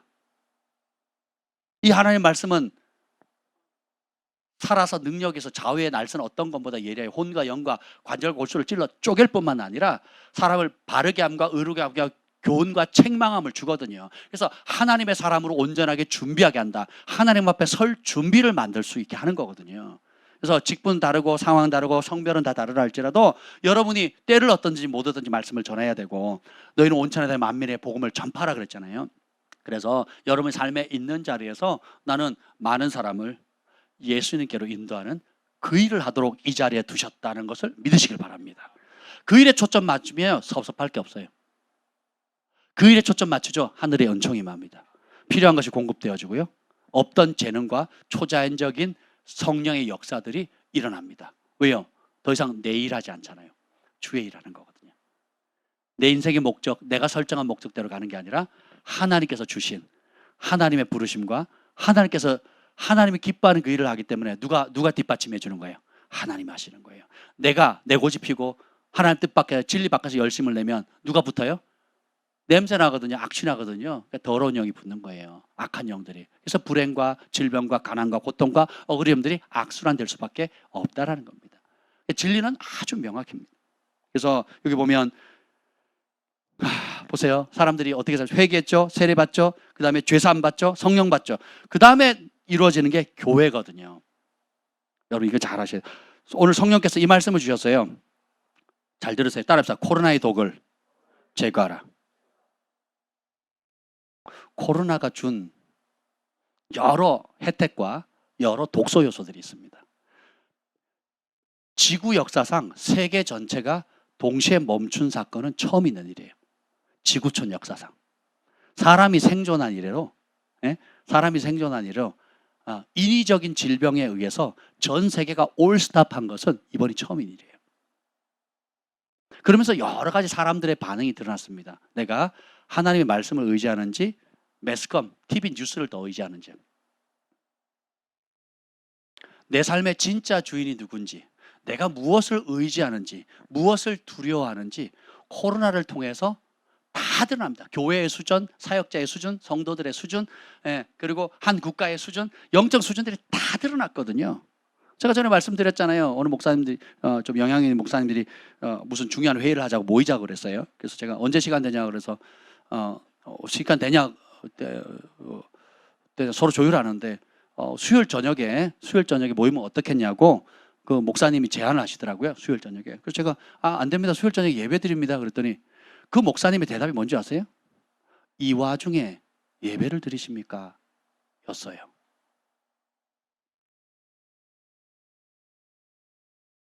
제가 실망과 충격, 그리고 묵상할수록 분노가 일어나더라고요. 이 와중에 수요 예배를 드리냐고요. 솔로몬이 성전 낯섬식하고 하나님께 기도합니다. 그 기도에 굉장히 긴데 하나님 앞에 딜을 하는 거예요. 하나님 성전을 이렇게 지어드렸으니까 주님 임하시고, 그래서 기근이 맸을 때, 또 전쟁이 일어났을 때, 또 하나님 어떻게 쭉 얘기하다가 전염병이 돌았을 때 나오거든요. 그럼 이 백성들이 이곳에 와서 기도하면 하나님께서 긍휼히 여기셔서 그 전염병 고쳐달라 그랬거든요. 말세가 되면 모이기를 피하는 습관들이 만연해질 거다. 어디에? 교회에. 그럴수록 어떻게 해요? 모이기를 힘쓰라 그랬거든요. 아무리 목회자대로 정신 못 차리고 있으면 어떻게 돼요? 말씀을 따라 사는 삶이 아니라 뭐예요? 뉴스 따라 사는 거예요. 뉴스 따라. 죽으면 죽으리다. 다니엘이 나이 90, 80, 90세 때에 사자굴에 집어 던져졌거든요. 80세, 90세 때에. 그 죽은 이유가, 그 던져진 이유가 뭐예요? 아주 웃긴 이유죠. 뭐 하지 말라 그랬는데. 얼마 동안? 한 달이요, 한 달. 기도 한 달 하지 말라는 일에 뭐예요? 목숨을 걸었거든요. 오늘 목회자들한테 한 달 기도하지 말라 그러면 목숨 걸겠냐고요. 기도하면 한 달 동안 기도 한 번이라도 하면 칵 죽이겠다고. 어떻게? 산채로 굶겨져 있는, 며칠 동안 굶긴 사자굴 속에 집어 던지겠다고 하는 그 위협에 오히려 당당하죠. 따라서 전에 하던 대로. 그가 80, 90이 될 때까지 10대 때 주님을 만나가지고 거의 70년 동안 하루 3번 예루살렘 성전에서 문을 열고 감사했더라 그러거든요. 80년 동안 90년 동안 해왔던 습관 그대로 주님 앞에 기도하는 삶을 우선한 거예요. 그리고 그걸 기도하다가 죽을 거면 죽겠다거든요. 그래서 성도들이 조롱하는 거예요. 목사님 더 이상 다니엘 설교하지 마세요. 더 이상 다니엘서 설교하지 마세요. 성도들이 조롱하더라고요. 다니엘을 그렇게 기도 문제 때문에 한 달 기도시라는 그것 때문에도 목을 걸었는데 한국교회 수준이 이렇다고. 네. 깨달으라는 거거든요. 근데 보면 이 코로나의 독 중에 하나가 오늘 성령께서 제게 가르쳐 준 게 뭐냐면 이기적인 안일함과 외로움이라는 독소를 제기하래요. 그게 뭐냐면 코로나가 땅 터지니까 어쩔 수 없이 사회 시스템 자체가 법으로도 규제가 되어서 뭐예요? 영상 예배를 드리게 됐잖아요. 혹은 가정에서 모이게 됐단 말이죠. 뭐 장점도 있고 단점도 있습니다. 여러 유익도 있고 오히려 이 영상 예배를 통해서 전 세계가 줌이나 이런 걸 통해서 동시다발적으로 시차와 관계없이 예배를 드립니다. 지금 저희가 이 매주일 예배 혹은 금요일 예배 드릴 때마다 미국에서도 완전 시차가 완전히 다르거든요. 그 애나왕 자매님이 계속 예배를 드리시거든요. 사모함으로. 이런 유익이 있습니다. 동시다발적으로 내가 원하는 진리의 메시지를 어디든지 들을 수 있는 장점이 있죠. 근데 또 반면에 단점은 뭐냐? 그걸 통해서 결국은 뭐냐면 두 종류의 사람이 되는 거예요. 외로운 늑대가 되든지 아니면 고독한 잃어버린 양이 되든지. 스스로 고립시키는 거예요. 처음엔 좀 불편한데 괜찮네. 커피 한 잔 딱 놓고 푹신한 소파에 들어 누워가지고 다리 꼬고 앉아가지고 이렇게 보는 거예요. 듣다가 오늘 목사님 기도 안 하셨나 봐. 채널 제끼는 거예요. 그래서 다른 거 딱 듣고 제끼고 마치 영화 좀 보다가 재미없네 다른 영화 보지 뭐 하는 식으로. 더 문제는 뭔지 아세요? 오늘 이 성령을 받은 사람들의 패턴을 보면 항상 따라서 성전에서 가정에서 모이기를 힘쓰니라. 성령께서 언제 임합니까? 제일 첫 번째 성령이 언제 임했습니까? 잘 들어보세요. 12제자들이 뿔뿔이 흩어져 있어요. 가룟 유다는 배신했고 그럼 11제자들이 흩어져 있으면 각기 찾아가시면 되잖아. 그죠? 그렇게 안 하시죠? 그렇죠? 사무엘이 미스바 성회를 열죠. 여호사밧이 전 국민을 다 소집하죠. 이해가 되세요? 국가적인 위기가 있을 때 각자 집에서 하면 되잖아요. 근데 성회로 모이라 그러거든요. 함께 옷을 찢고 죄를 뿌리고 금식하며 주님의 얼굴을 구하면 하나님 들으시겠다는 거거든요. 우리는 안일함과 편리함이라는 그 포장지 때문에 속아서 여전히 내가 지난 30년, 40년, 50년 동안 쩔어 있던 과거의 생활 패턴에 쩔어 산다는 자체도 인식을 못하는 거예요. 그러니까 불편하니까 싫은 거예요. 요즘 사람들은 불편한 걸 너무너무 싫어해요. 근데 잠언에 현숙한 여인이나 성경 인물들 예수님 보면 얼마나 부지런하십니까? 진짜 부지런하시거든요. 그러니까 어떻게 해요? 성전에서 모이기를 힘썼다. 자, 46절 읽어보세요. 46절 시작. 날마다 마음을 같이하여 성전에 모이기를 힘쓰고 집에서 떡을 떼며 기쁨과 순전한 마음으로 음식을 먹고. 날마다 마음을 합쳤다는 거예요. 초점을 맞췄다는 거예요. 뭐예요? 성전에서 모이기를. 성전은 말씀이 선포되어지고 예배하고 기도하는 곳이죠. 성전은 밥 먹으러 오는 것이 아니에요. 네. 성전은 밥도 주는 곳이지만 밥 먹으러 오는 곳은 밥은 어디서 먹었어요? 집에서 떡을 떼 빵을 먹었고 기쁨과 순전한 음식을 먹었대요. 어디서요? 네, 집에서. 그래서 집이든 성전이든 중심이 뭐예요? 하나님을 예배하는 거예요. 집에서 모여서 뭐예요?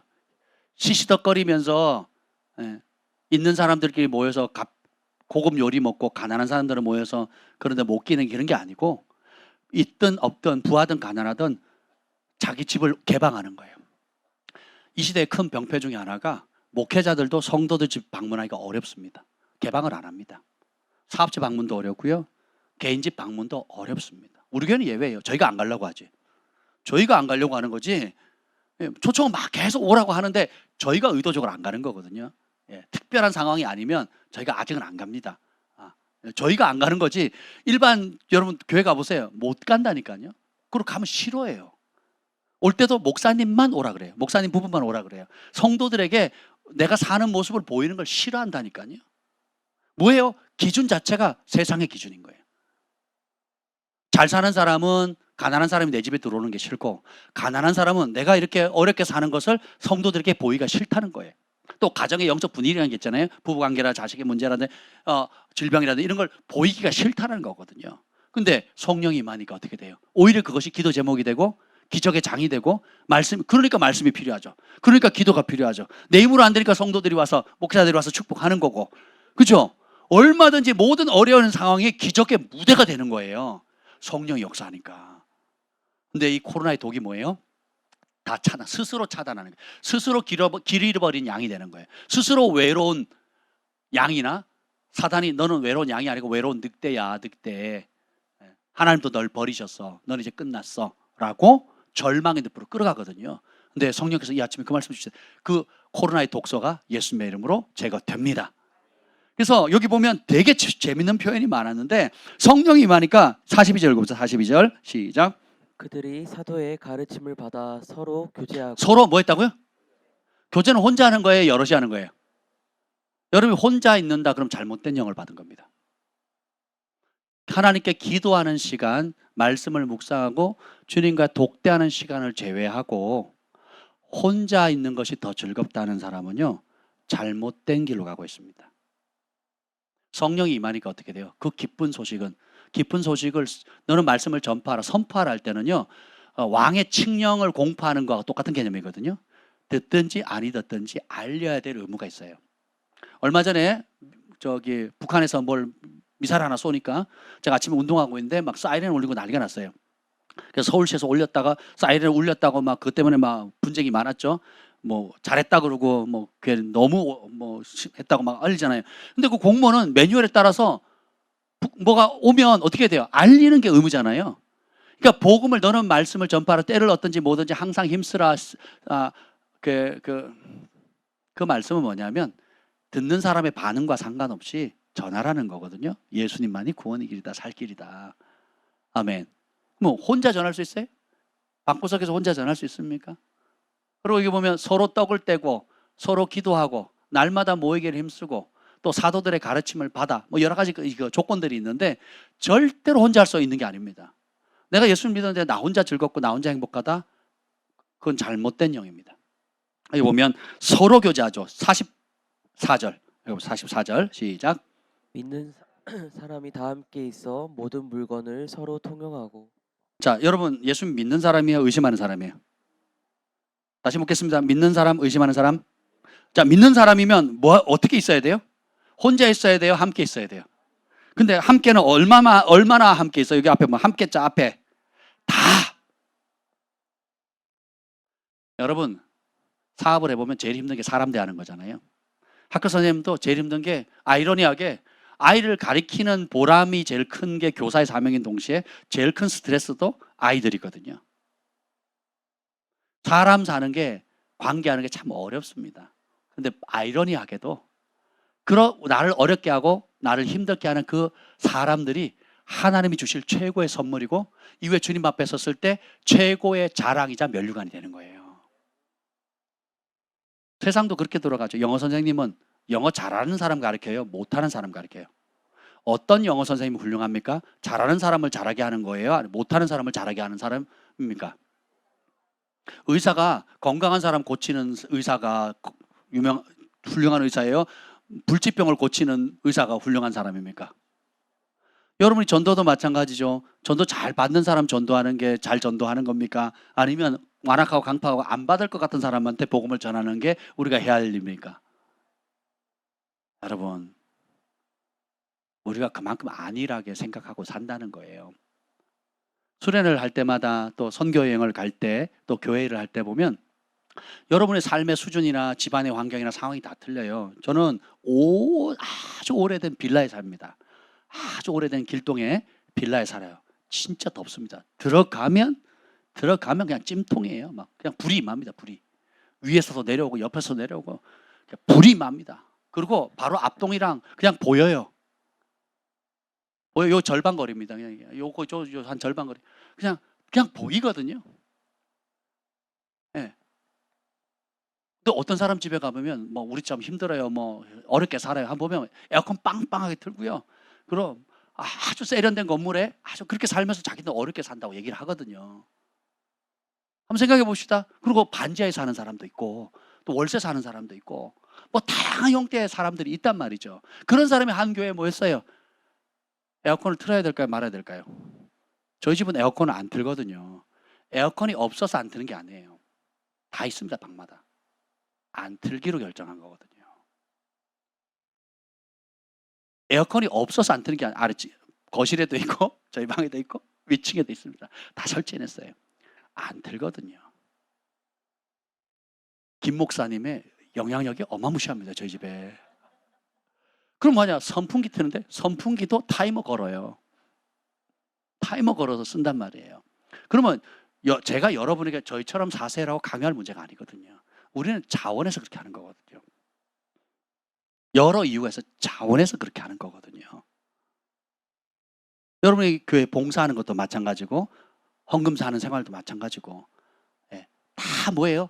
그냥 이런 다양한 부류의 사람들을 한 교회에 모여서 같은 기준으로 요구한다면 그게 얼마나 어렵습니까? 근데 그때 기적이 나거든요. 그때 내가 잘할 수 있는 것은, 근데 잘할 수 있는데 여기 좀 부족해요. 그럼 내가 채워줄 수 있고, 내가 못하는 영역은 나보다 잘할 수 있는 사람의 도움을 받을 수 있고, 그래서 서로 돕고 축복하고 섬기고 사랑하면 하나님이 그것을 사랑으로 보시거든요. 사랑의 열매로 봐요. 내가 참을 수 없는 사람을 참아줄 때 인내의 열매로 보시거든요. 내가 충성할 수 없는 상황 가운데 충성을 보이면 하나님께서는 충성의 열매를 맺었다고 칭찬하시고 천사들이 다 기록해요. 그래서 이후에 주님 앞에 결산할 때에 그 빈자리를 네가 채웠지, 그 힘겨운 자리를 네가 버텨줬지 하면서 의의 멸류관 생명의 멸류관 온갖 종류의 상급을 마련해 주시기로. 그래서 주님께서 성령을 주셔서 태동한 게 뭐예요? 교회입니다. 머리는 예수님이시고 우리는 다 지체가 돼서 각기 다양한 역할을 하잖아요. 아멘. 그래서 불편한 게 당연한 거고 또 여러분 눈에 안 차는 게 보이는 게 당연한 거예요. 그래서 모를 때는 나는 이렇게 열심히 하는데 쟤는 왜 안 해? 이렇게 생각하거든요. 근데 여러분이 알면 어떻게 돼요? 나는 남들보다 더 잘할 수 있는 재능과 열정과 건강을 주셨구나, 이렇게 생각하시면 되는 거예요. 아멘. 휴지를 왜 안 줍지? 교회가 왜 이렇게 지저분해? 라고 생각하는 사람은 어떻게 해요? 나에게 깔끔의 은사를 주셨구나, 내가 주실 수 있는 눈에 보이는구나. 여러분, 제가 교회 다니기 전에는요 그런 게 안 보였거든요. 집이라는 게 조금 이렇게 저는 집이 반듯반듯하면 숨이 쪼여요. 집이 너무 깨끗하고 반듯반듯하잖아요. 그럼 여기 관공서 건물 같아요. 관공서. 이해가 되시죠? 관공서 건물. 이게 뭐 집이 편해야지. 근데 반듯반듯 먼지 하나 없고 막 이러면 막 숨이 콱 쪼여오거든요. 그래서 조금 이렇게 헐렁해야죠. 이렇게 수건도 좀 하나 떨어져 있고, 뭐 이렇게 가방도 저기 좀 있고, 책상도 약간 흐트러져 있어야 좀 사람 사는 곳 같잖아요. 근데 제 성향은 그렇다고, 성향은. 근데 주의 일을 하다 보니까, 주님 몸된 교회를 돌보다 보니까 그 스타일로 하면 안 된다는 걸 제가 알게 된 거예요. 왜냐하면 저만 쓰는 게 아니잖아요. 그래서 조금 달라진 것 뿐이지 원래 성향은 그렇다고요. 그러면 누가 청소를 잘하겠어요? 나는 조금이라도 각이 틀어지면 안 된다는 사람들이 있어요. 그런 분들이 청소하시면 돼요. 근데 그 청소하신 분들의 주의해야 될 거는 왜 나처럼 안 해라고 말할 필요가 없다라는 거예요. 그러니까 나는 그 일이 보이고 그 일을 잘하고 그 일에 가치가 있다고 느끼기 때문에 그렇게 생각하시면 된다는 겁니다. 아멘. 그러면 하나의 예를 들면 그렇다는 거죠. 여기 보면, 자, 그래서 성령 받은 사람들이 어떤 새로운 삶을 살아가느냐, 42절 읽어보세요. 42절 시작. 그들이 사도의 가르침을 아멘. 받아. 첫 번째가 뭐냐면 기준을 바꾸는 겁니다. 사도의 가르침. 사도의 가르침은, 사도들은 누구로부터 가르침을 받았죠? 예수님이에요. 예수님이 위탁하신 분이에요. 위임한 분이에요. 오늘도 하나님께서 하나님의 종들을 세우는 이유가 위임하는 거거든요. 그리고 각기 교회 안에 다양한 직분들과 다양한 역할들의 권위를 부여하는 것은 하나님이 위임한 거예요. 그 위임한 것에 대해서 열매를 맺은 그대로, 남긴 그대로 칭찬이 있을 것이고 소홀히 한 만큼 또 책임을 묻게 되는 거죠. 그래서 여러분의 삶이 예수님을 알기 전, 성령을 받기 전에는 내가 기준인 삶, 내가 원하는 삶, 내 기분, 내 감정 따라 살았어요. 근데 이제 기준이 정해집니다. 사도들의 가르침이에요. 예수님의 말씀입니다. 모든 생각을 사로잡아 그리스도의 말씀에 복종시키는 것. 그리스도의 말씀이 너희 생각을 가득하게 채우라, 골로새서 3장에 명령하고 있거든요. 그래서 모이기를 날마다 힘써야 되는 이유 중에 하나가 사도들의, 가장 우선순위가 사도들의 가르침을 받아야 돼요. 근데 보세요, 아까도 제가 저 존경하는 목사님이 제가 기도한다 그랬더니 책망하셨잖아요. 신비주의라고 몰아쳤잖아요. 생각해보세요. 성경에 기도에 대해서 어떻게 가르치는가. 성경에서 구약이나 신약이나 기도가 쉬운 일이에요, 노동이에요? 노동이거든요. 조용기 목사님이 인생을, 사역을 잘 마치셨잖아요. 조용기 목사님 마치면서 평생 목회를 그렇게 20대 초반부터 시작하셨는데 20대 초반부터 굉장히 오래 하셨잖아요. 세계적인 사역자가 됐는데 제일 힘든 게 뭐였습니까? 그랬더니 뭐라 그런지 아세요? 기도하는 일이요. 기도는 만만한 게 아니에요. 예수님이 기도 안 하는 제자들에게 예수님 십자가 지기 전에 부탁한 게 뭐예요? 기도하라는 거거든요. 왜 그렇습니까? 기도로부터 모든 게 오거든요. 그게 마스터 키거든요. 근데 만만치가 않아요. 영적 전쟁도 있고 여러 가지 육체적 상황이나 뭐 여러 가지 것들이 있잖아요. 그래서 예수님이 그 다 좋은 조는 제자를 한 번 쫄았으면 냅둬야 되는데 어떻게 해요? 그래, 고생이 많구나, 푹 자라, 이게 아니고 어떻게 해요? 깨워요. 야, 지금 잘 때냐, 나 좀 도와달라고 기도해달라 그러거든요. 바울의 서신서를 보세요. 마지막에 인사를 합니다. 안부를 전해라 하면서 우리를 위해서는 기도해달라 그러거든요. 그리고 너희의 많은 기도로 하나님께서 주신 성령의 은사들이란 표현을 써요. 여러분들이 우리 김 목사님과 저를 위해서 많이 기도해 주잖아요. 그럼 하늘의 신령한 은혜들, 은사들이 더 풍요로워집니다. 성도들의 많은 기도를 통해서 하나님께서 성령의 은사를 더 강하게 해주시고 새로운 은사들을 주어주시거든요. 바울이 그걸 알아요. 그래서 바울이 나만큼 전도한 사람이 있으면 나와보라 그래, 나만큼 개척 많이 한 사람이 있으면 나와보라 그래, 나만큼 유명한 사람이 있으면 나와보라 그래 라는 태도를 취하지 않거든요. 예수님도 동일하잖아요. 내가 하나님께 받은 사명이 이렇게 큰데 감당할 능력이 없다는 거예요. 그래서 어떻게 해요? 기도를 요청하죠. 그래서 서신의 시작과 끝에 항상 나오는 게 뭐냐면 우리 주 예수 그리스도의 은혜와 평강이 있을지어다라는 말이 있기 전에 빠지지 않는 게 뭐예요? 너희는 우리를 위해서 기도하라. 우리가 우리의 입을 열어 그리스도의 복음의 비밀을 담대히 증거할 수 있도록. 아멘. 여러분, 그래서 근데 그 토대가 뭐예요? 사도들의 가르침이에요. 진리의 말씀이라는 게. 하나님의 말씀 따라 여러분이 하지 않으면, 그래서 그런 기도하라는 것은 하나님 말씀으로 분명히 명확히 말씀하고 있는데 현실에서는 목회자라도 잘 해요, 안 해요? 안 하는 거죠. 그리고 오히려 그렇게 기도하려고 몸부림치고 기도로 돌파하려고 하는 목회자들을 짓밟는 거죠. 절망에 빠지게 하는 거죠. 제가 성도들 간에 여러분들이 서로 권면하고 위로하고 하는 데 있어서 보면 가끔 그런 얘기를 듣습니다. 어려워서 기도 부탁을 했는데 그럼 기도 부탁을 하면 뭘 해주면 돼요? 기도하면 되잖아요. 근데 어려워서 이런저런 있어서 그걸 돌파할 수 있도록, 말씀으로 돌파할 수 있도록 기도 부탁을 하는데 옆에 있는 성도들의 반응이 뭐예요? 꼭 그렇게 해야 돼요? 이렇게 하는 게 낫지 않아요? 쉽게 하세요 라고 말한다면 살리는 거예요? 무너뜨리는 거예요? 그렇게 하시면 안 돼요, 여러분. 여러분이 조언을 쉽게 하는 게 아닙니다. 특히 어려워하는 사람에게 쉬운 길 조언하는 게 아니에요.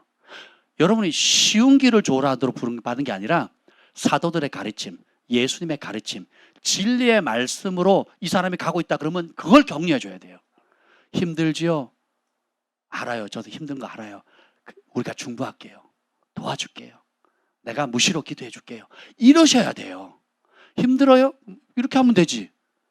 그거는 세상 사람들도 하는 말이죠. 세상 사람들도. 그렇지 않아요?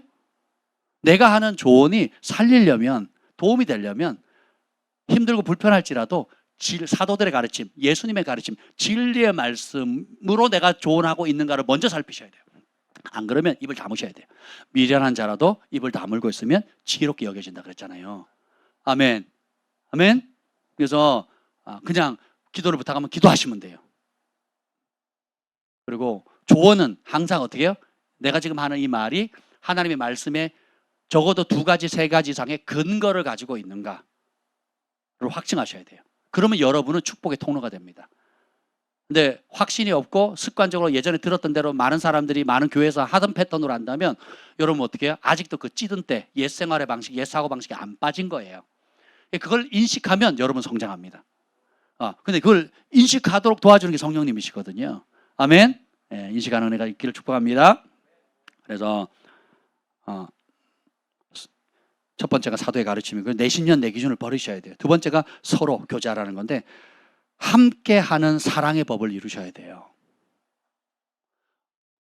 제가 반복적으로 가르치지만 밀림의 제왕이 사자잖아요. 사자는 혼자 다녀요? 무리지어 다녀요? 제왕인데, 밀림의 제왕인데 혼자 다녀요? 무리지어 다녀요? 무리지어 다녀요. 왜요? 혼자라도 하야나 떼거지가 붙으면 당합니다. 그러니까 결국은 사자는 늙고 병들면 무리에서 쫓겨나죠. 무리에서 떨어집니다. 누구에게 죽어요? 하이에나 밥이 되거든요. 1대1로, 2대1로, 3대1로 붙으면 이깁니다. 근데 10마리, 20마리 덤비면 밥이 되는 거거든요. 우리 주님이 12제자들에게 각자 찾아가서 각자 만나 주시기도 하셨죠. 근데 각자에게 성령을 주지 않으셨어요.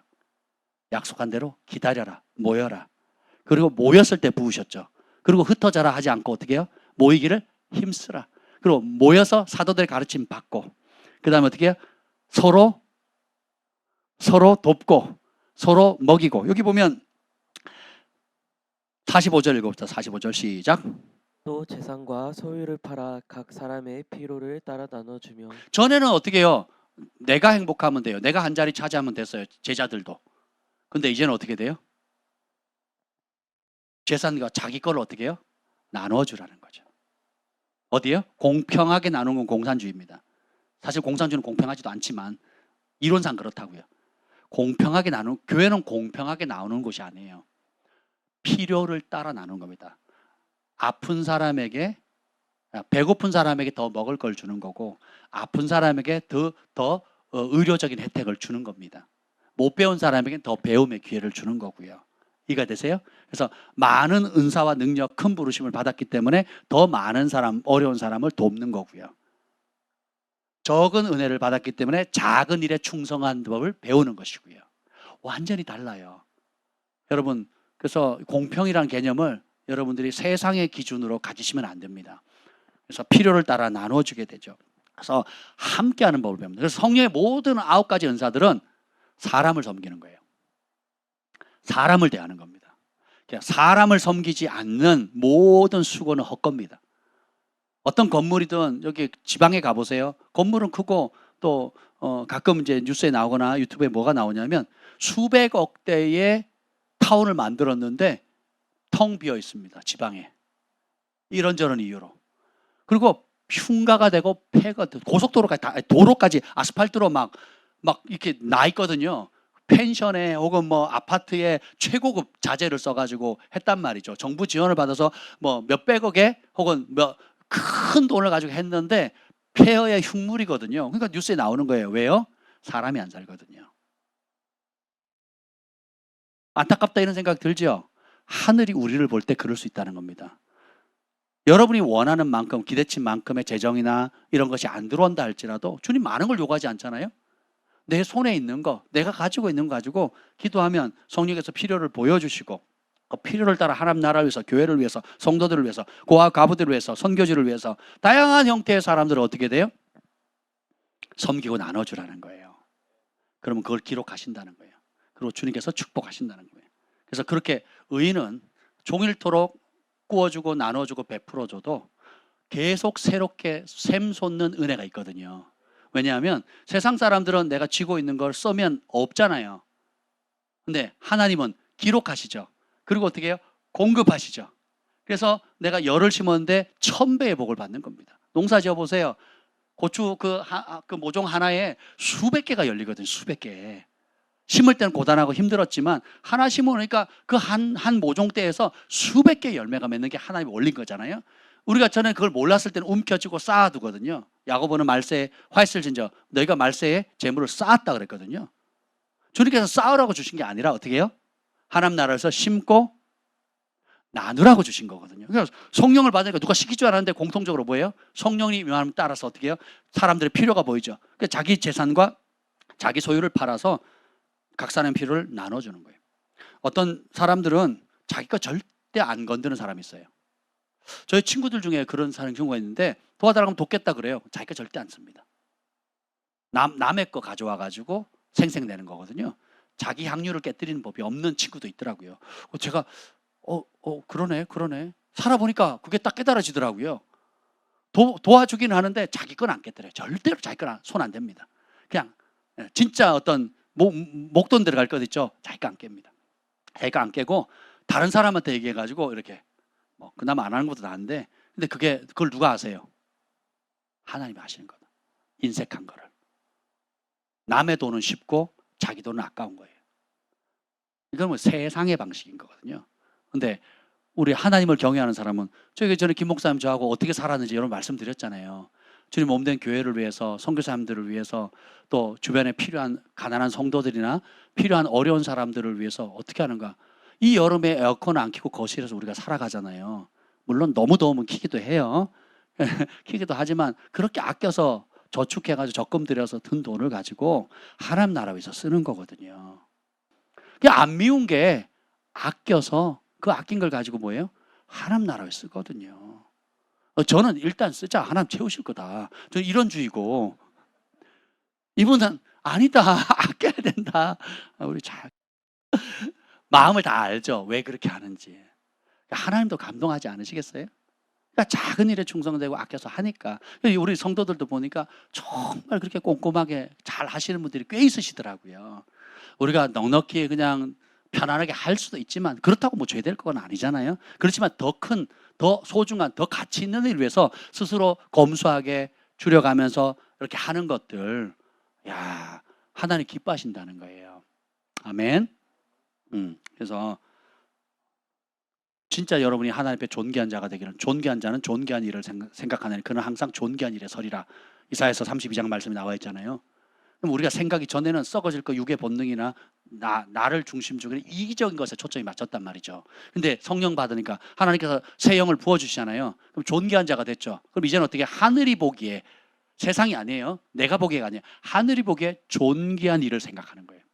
그럼 그 사람은 그 존귀한 일에 내가 서게 되는 거예요. 견고해져, 영원히 빛나게 되는 겁니다. 아멘. 너무 오늘 말씀에 제가 은혜가 되네요. 근데 보면 날마다라는 표현이 있죠. 존재의 이유와 목적인 거예요. 전에는 이제 내가 잘 살기 위해서 교회의 도움을 받는 상황이었어요. 또 내가 문제가 있으니까 하나님의 도움을 받는 상황. 또 내가, 내 자식이, 내 남편이, 우리 사업이 이런저런 축복과 도움이 필요하니까 하나님을 찾는 삶이었죠. 근데 이제는 어떻게 돼요? 이랬던 삶이 날마다 마음을 같이 해서 성전에 모여서 먼저 그의 나라와 그의 의를 구하는 겁니다. 예수님의 가르침을 배워요. 그리고 그대로 실천합니다. 그리고 그걸 가정에 와서도 같이 모여요. 이웃집들하고 또 믿음의 형제들이 모여서 자기 가정을 오픈합니다. 그래서 먹이고 입혀요. 그리고 먹이고 입으면서 성만찬을 하고 먹이고 입으면서 예수님의 말씀을 거기서 가르쳐요. 병든 자를 위해서 기도합니다. 그러니까 교회에서 할 일, 성전에서 할 일을 그대로 가져와서 어디서 해요? 집에서 하는 겁니다. 그래서 교회나 집이나 똑같아져요. 그러면 교회와 집이 똑같아지면 어떻게 되냐? 여러분이 직장에 가도, 사업장에 가도, 학교에 가도 여러분이 밟는 곳마다 성전에서 하던 일을 교회로 가져왔고, 성전에 하던 일을 집으로 가져왔고, 집으로 가져왔던 일을 그대로 가져가는 거예요. 그래서 우리의 존재 목적 자체가 주일날 주일 성수하는 개념이 아니고 날마다 내 삶의 자리에서 동행하시는 성령님의 도우심을 힘입어서 그 자리를 하나님을 찬양하고 경배하고 예수 그리스도의 가르침, 사도들의 가르침이 선포되어지는 축복의 장으로 만드는 겁니다. 그래서 존재 목적 자체가 그 전에 미국 대통령이었던 누구죠? 주일학교 선생님 지미 카터 대통령이 대통령이 당선된 재임 기간 내에도 내 주 부르심은, 첫 부르심은 주일학교 선생님입니다. 하나님 주신 거. 그리고 부업으로 대통령을 하고 있습니다. 이 유명한 예가 되었잖아요. 이해가 되세요? 아브라함도 그랬죠. 미국의 그 대통령이 하나님이 내 편 되게 달라고 기도하지 말라고. 그건 위험하게 저주라는 거예요. 내가 어떤 어려운 상황이든지 하나님의 편에 설 수 있는 용기를 주십시오. 우리는 그 길로 가야 됩니다.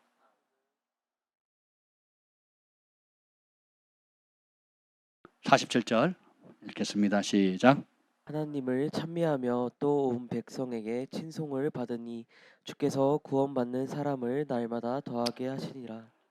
40절에 보면 너희가 이 패역한 세대에서 구원을 받으라 라고 축복하시죠. 예. 그러면서 주께서 구원받는 사람을 날마다 더하게 하시는데 그 모든 전제가 뭐예요? 그 위에가 오늘 사도들의 가르침, 교제, 기도, 그 다음에 서로 나누고 날마다 모이기를 힘쓰고, 그래서 함께 하면서 사랑하는 법을 배우셔야 돼요. 함께 하는 게 불편하고 어렵고 이해되지 않고 또 내가 견뎌줘야 되고, 또 반대로 너무 코드가 잘 맞아서 그 사람만, 그 그룹만 함께 이렇게 딱 뭉치고 싶은 마음도 들지만 그런 모든 것들을 깨뜨리고 우리 주 예수 그리스도의 가르침을 따라 함께 기도하고, 더 아프니까 나의 도움이 필요하고, 더 고프니까, 배고파하는 사람이니까 내 쌈짓돈을 꺼내야 되는 거고, 더 큰 원대한 일을 위해서 내 꿈을 내려놓고 하나님 나라를 위해서 자신의 삶을 드리고, 그리고 이 모든 것들 가운데 이 우리 안에 계신 성령의 도우심으로 늘 주님을 찬양하라. 내 영혼아 여호와를 송축하라. 내 속에 있는 것들아 다 주님을 찬양하라. 우리 하나님 살아계신 주, 날마다 함께 하신 주님을 찬양하면 천국이 되지 않겠습니까?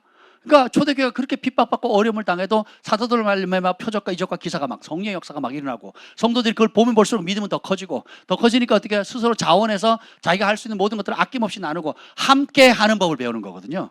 함께 하지 않는 모든 수고는요 속임입니다. 속임. 자기 만족, 이기심, 그리고 회피, 절망 혹은 분노입니다. 코로나의 독을 빼시기를 축복합니다. 이제 끝났어요. 코로나 끝났어요. 끝났습니다. 그걸 통해서 깨달으셔야 돼요. 코로나가 줬던 유익한 점들, 코로나가 줬던 해악스러운 것들 인식하셔야 돼요. 그 패턴에서 나오셔야 됩니다. 지난 몇 년간 코로나 때문에 생겼던 여러 패턴들이 있거든요. 깨셔야 됩니다. 그래서 이제는 원래 부르심의 자리, 원래 하나님께서 원하시는 그 자리로 돌아가시길 축복합니다. 그래서 이렇게 하면 우리의 영에는 찬양이 끊이지 않는 거예요. 하나님을 찬양하니까 온 백성이 칭송을 받거든요. 하나님 찬양하면 기쁨이 생깁니다. 여기 보면 28절 읽어볼까요? 28절 시작. 주께서 생명의 길을 내게 보이셨으니 주 앞에서 내게 기쁨이 충만하게 하시리로다. 생명의 길을 따라가게 되면 주님 앞에 있는 기쁨으로 충만하게 되는 거예요. 세상이 주는 축복, 기쁨이 아니고 주님이 주시는 기쁨이에요. 순종해 본 사람만이 압니다. 내 재산, 내 향유를 깨뜨려서 하나님 나라를 위해서, 주의 백성들을 위해, 주님 몸된 교회를 위해서 깨뜨릴 때 깨뜨려 본 사람만 그 기쁨을 알거든요. 하나님께 내 삶, 내 젊음, 내 시간, 내 지혜, 재능, 내가 할 수 있는 남들이 눈에 띄지 않은 소소한 걸 할지라도 드려본 사람만이 하나님께서 주시는 은혜와 축복과 그 친밀함의 은혜를 알 수 있거든요. 아무리 물이 맑고 깨끗해도 시원해 보이도록 들어간 사람과 들어가지 않은 사람은 전혀 다른 세계를 경험하는 겁니다. 성경을 아무리 끼고 다니고 있고 집안에 종류별로 성경책이 다 있다 할지라도 우리가 이 말씀 앞에 들어가서 겸손히 사도들의 가르침을 따라 순종하는 법을 배우지 않으면 그림의 떡입니다. 반대로 아무리 어렵고 이해되지 않고 또 깝깝하고 힘겨워도 이 기록된 하나님의 말씀을 가르침 그대로 내가 대가를 지불하고 부르심의 자리로 돌아가면 부르신 분이 책임져 주십니다. 부르심을 잡죠? 부르신 분이 책임져 주시는 거예요. 부르심 안 잡죠? 내가 잡은 것이 나를 이끌어갑니다. 잘 들으셔야 돼요. 부르신 분의 부르심을 순종하면 부르신 분이 책임을 져요. 그런데 그 부르심을 거부하거나 이런저런 아픔과 상처의 이유로 저버린다면 내가 다른 걸 잡는 거죠. 그러면 내가 하늘의 부르심을 버리고 내가 잡은 그 부르심이 나를 이끌어가요. 천국과 지옥도 마찬가지죠. 날마다 예수님을 선택하고 예수님 주인 되심을 인정하고 예수님과 함께하기를 기뻐하면 그렇게 10년, 20년, 30년, 70, 80 살다가 날마다 주님이 주인이고 주님과 동행하는 게 즐거움이 인생의 목적이었기 때문에 죽으면 어디로 가요? 주님이 있는 곳으로 가는 거예요.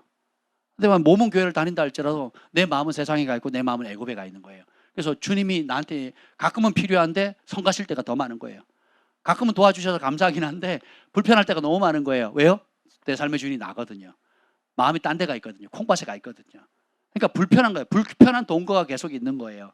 그래서 점점점 멀어지다가 주님이 필요할 때만 가끔 혜택받고 마치 시집 장가간 자식들이 부모님한테 내내 연락 안 하다가 돈 떨어지거나 뭐 큰 돈 필요할 때만 전화해가지고 도와달라고 하고 딱 도와주면 감사합니다 그러고 또 연락 안 하죠.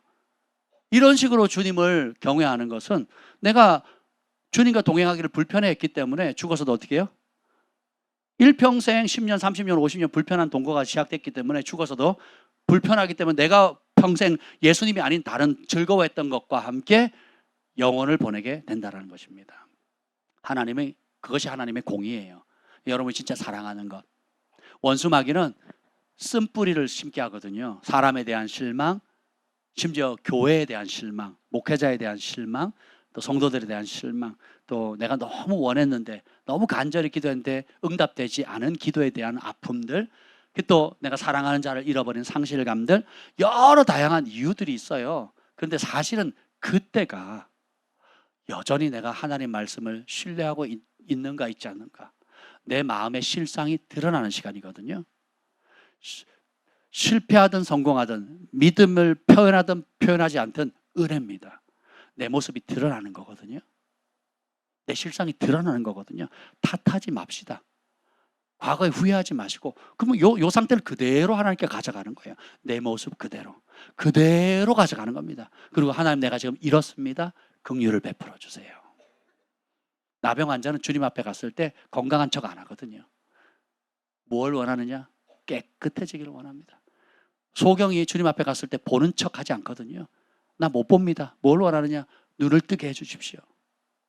여러분 지금 상태 뭐 타이틀이고 뭐 다 내려놓으시라니까요. 그냥 있는 모습 그대로 내 모양이 이렇습니다. 그래서 나에겐 답이 없습니다. 주님께 답이 있습니다. 그래서 주님께 나아갑니다. 주의 영을 부어 주십시오. 이전에 생활 패턴, 사고 패턴을 내려놓고 주님이 사도의 가르침, 예수님의 가르침을 따라서 부르신 그분을 어린 양이 인도하시면 어디든지 쫓아가겠습니다. 내 마음을 새롭게 해 주옵소서. 그럼 주님께서 여러분의 이제까지 있던 모든 것들이 쓸모없는 게 아니고 실패한 게 아니에요. 예수님 안에 있으면 실패는 실패가 아니라니까요. 성공해서 얻은 것보다 실패해서 얻는 게 더 많잖아요. 그렇죠? 과거의 어제까지의 모든 일들은 여러분이 오늘의 하늘에 부르심 붙잡는 순간 이 모든 게 앞으로 달려갈 수 있는 에너지원이 되는 거예요. 불쏘시개가 되는 겁니다. 축복의 원천이 되는 거예요. 하나님 저를 그렇게 만지셨고 과거에도 성경에 많은 인물들을 그렇게 만지셨고 앞으로 동일하게 이렇게 만지실 겁니다. 그래서 실패는 없습니다. 절망도 없습니다. 하나님께 답이 있습니다. 하나님이 답이십니다. 성령의 사람은 이런 새로운 오늘 사도행전 2장에 나온 이 삶의 라이프 스타일 따라 이 단순한 삶을 살면 여러분 굉장히 멋진 삶, 영향력 있는 삶, 또 하나님이 인정하는 삶, 복된 삶 살 수 있습니다. 너무 단순해서 안 하려고 해요. 너무 단순해서 만나와 매출하기, 만나만 먹어야 돼? 만나를 먹는 게 맞나? 아 진짜 누구 딴 사람 만나고 싶어. 딴 거 먹고 싶어. 이런 식으로 우리는 육의 본능은 반응하거든요. 아닙니다. 만나가 맞습니다. 이 사도행전 2장에 나오는 이 삶의 패턴, 이 짧은 구절에 몇 구절 안 되는 이 구절에가 이 성령을 인류 역사상 처음으로 단체로 받았을 때, 온 일을 받았을 때 나타나는 반응이 이거를 정말 무겁게 받으셔야 돼요. 이렇게 살겠습니다. 이렇게 살 수 있도록 도와주세요. 이런 삶을 더 깊이 있게 살아가게 해주세요. 라고 하면 여러분의 삶은 칭송받게 되고 그 여러분의 삶을 통해서 많은 사람들이 주께로 돌아오는, 그래서 주님 앞에 섰을 때 다니엘이 예언했던 대로 많은 사람을 옳은 대로 인도하는 사람은 하늘의 별과 같이 빛내리라. 수련회는 많은 사람을 옳은 대로 돌이킬 수 있는 기회입니다.